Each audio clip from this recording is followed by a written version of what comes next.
से बताया गया कि हनुमान जी बाल ब्रह्मचारी थे, यानी न तो उन्होंने कभी विवाह किया और न ही उनका कोई संतान थी। लेकिन यह बात आधी सच है, क्योंकि तेलंगाना के एलंदू गांव में हमें हनुमान जी का एक ऐसा प्राचीन मंदिर देखने को मिलता है जहां उनकी पूजा उनकी पत्नी के साथ की जाती है और हर साल लाखों श्रद्धालु यहां दर्शन के लिए आते हैं, खासकर नव विवाहित पति पत्नी का जोड़ा। तो क्या हनुमान जी वास्तव में विवाहित थे? पराशर संहिता के साथ साथ कई ऐसी लोक ग्रंथों और कथाओं में हनुमान जी की पत्नियों का वर्णन मिलता है। बताया जाता है कि हनुमान जी की एक नहीं बल्कि 3 पत्नियां थीं। यहाँ तक कि वाल्मीकि रामायण के पाताल खंड और आनंद रामायण में हमें हनुमान जी के पुत्र का भी वर्णन मिलता है। तो क्या ये सारी बातें सच हैं? और अगर हाँ, तो फिर हनुमान जी को बाल ब्रह्मचारी क्यों बताया जाता है? आज हम इन्हीं सभी सवालों से पर्दा उठाएंगे और बताएंगे हनुमान जी की 3 पत्नियों की असली कहानी और विवाह के बाद उनका क्या हुआ, क्योंकि रामायण की कथाओं में हमें उनकी पत्नियों का वर्णन बहुत अधिक नहीं मिलता। साथ ही हम हनुमान जी के ब्रह्मचर्य का रहस्य भी जानेंगे। लेकिन उससे पहले आपसे विनती है, वीडियो को एक लाइक जरूर करें और कमेंट में लिखें जय बजरंगबली। हनुमान जी का जीवन केवल बल और भक्ति का ही नहीं बल्कि ज्ञान और अनुशासन का भी अद्भुत उदाहरण है। जब हनुमान जी युवा अवस्था में पहुंचे तो वे जानते थे कि केवल शारीरिक बल से कुछ नहीं होगा, इसके साथ ही उन्हें ज्ञान की प्राप्ति भी करनी होगी। और इसी ज्ञान की खोज ने उन्हें ब्रह्मांड के महानतम गुरु सूर्य देव की शरण में पहुंचाया। सूर्य देव जो निरंतर गतिशील रहते हैं, उनके शिष्य बनना साधारण बात नहीं थी, क्योंकि वे हमेशा भ्रमण करते रहते थे और अत्यंत गतिशील थे। पर हनुमान जी ने भी ठान लिया था कि वे उन्हीं से शिक्षा प्राप्त करेंगे। जिसके बाद हनुमान जी ने भी अपनी गति बढ़ाई और सूर्य के साथ साथ चक्कर लगाते हुए सभी विद्याओं का ज्ञान लेने लगे। पराशर संहिता के अनुसार सूर्य देव के पास 9 विशेष विद्याएं थीं, जिनमें व्याकरण, ज्योतिष, योग, वेदांत, नीति और तर्क के साथ साथ एक ऐसी विद्या भी थी जिसे कामशास्त्र कहा जाता था। हनुमान जी ने सारी 8 विद्याएं हासिल कर ली, पर जब बात 9वीं विद्या की आई तो सूर्य देव ने कहा कि यह विद्या वासनाओं और जीवन के विशेष नियमों से संबंधित है, जिसे केवल विवाहित अवस्था में ही समझा जा सकता है। यह बात सुनकर हनुमान जी ने सूर्य देव से विनती करते हुए कहा कि प्रभु, मैं यह विद्या नहीं सीख सकता, क्योंकि मैंने आजीवन ब्रह्मचर्य पालन करने की प्रतिज्ञा ली है।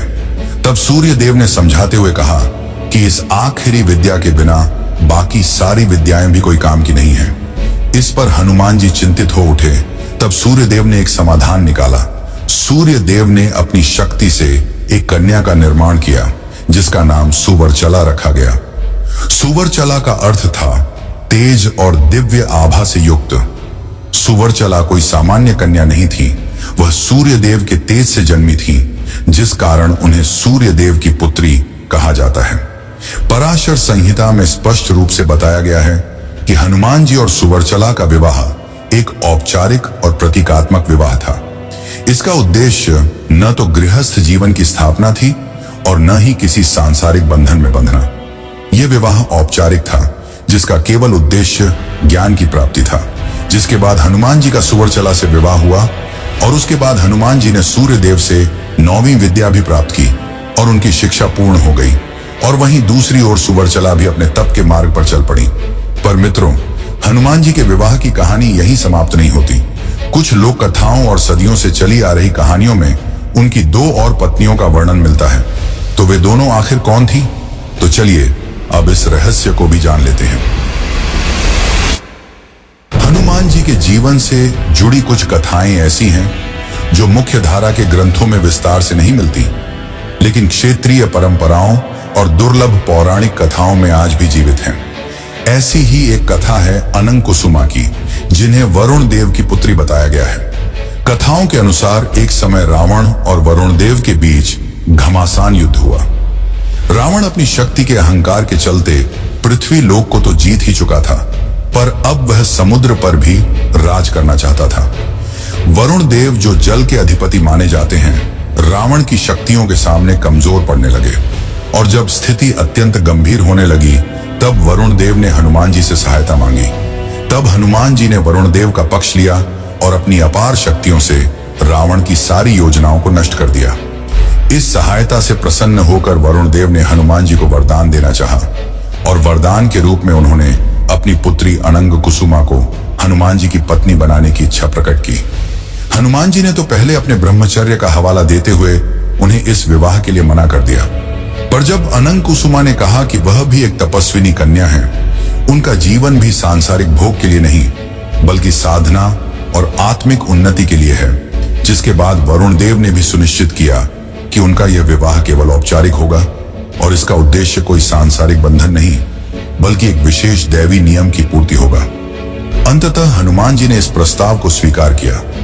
यह विवाह भी प्रतीकात्मक था, जिसमें न दाम्पत्य जीवन की स्थापना हुई और न ही गृहस्थ धर्म का पालन।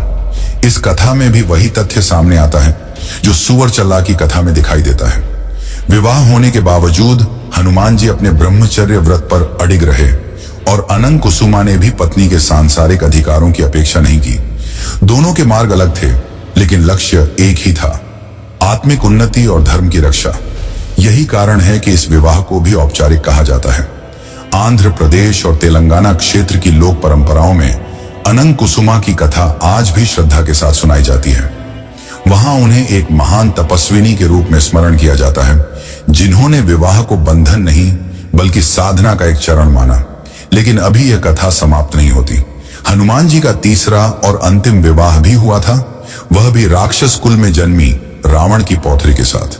तो आखिर इसका क्या रहस्य है? तो चलिए अब जानते हैं हनुमान जी के तीसरे विवाह का रहस्य।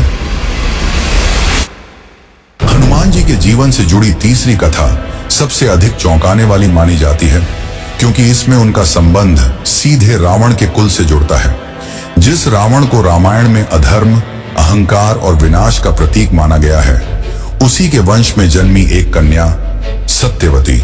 दुर्लभ रामकथा परंपराओं और लोक कथात्मक संस्करणों के अनुसार सत्यवती रावण की पौत्री थी। उनका जन्म राक्षस कुल में हुआ, लेकिन सत्यवती का स्वभाव अपने कुल से बिल्कुल भिन्न था। बचपन से ही उनमें धर्म, करुणा और सत्य के प्रति गहरी आस्था थी। वे रावण के आचरण से सहमत नहीं थी और भीतर ही भीतर जानती थी कि अधर्म का अंत निश्चित है। माना जाता है कि जब हनुमान जी माता सीता की खोज में लंका पहुंचे, तब वे रावण के राजमहल तक भी पहुंचे। वहीं उनकी भेंट सत्यवती से हुई। सीता माता के प्रति उनका अपार सम्मान और श्री राम के प्रति उनकी अटूट भक्ति देखकर सत्यवती काफी अधिक प्रभावित हुई, जिसके बाद सत्यवती ने सीता माता की स्थिति से जुड़ी महत्वपूर्ण जानकारी हनुमान जी को दी।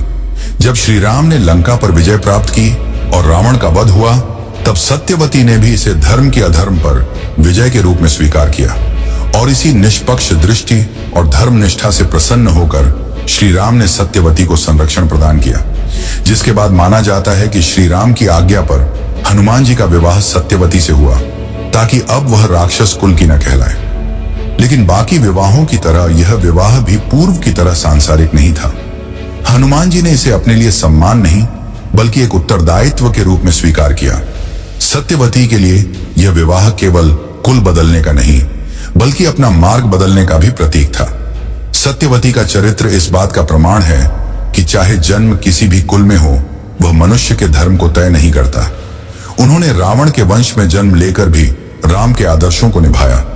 उन्होंने अपने कुल की पहचान से ऊपर उठकर सत्य और सेवा को चुना और यही कारण है कि उन्हें त्याग और समर्पण की प्रतीक माना जाता है। तो मित्रों, ये थी हनुमान जी की 3 पत्नियों की कथाएं। लेकिन जैसा कि मैंने बताया, इनमें से 2 कथाएं हमें लोक कथाओं में देखने को मिलती हैं, लेकिन एक कथा ऐसी है जो हमें वाल्मीकि रामायण में भी देखने को मिलती है और वह है उनके पुत्र की कथा। तो चलिए अब हम हनुमान जी के पुत्र को भी जानते हैं कि आखिर वह कौन था। लेकिन उससे पहले अगर आपको वीडियो अच्छी लग रही हो तो इसे एक लाइक जरूर करें।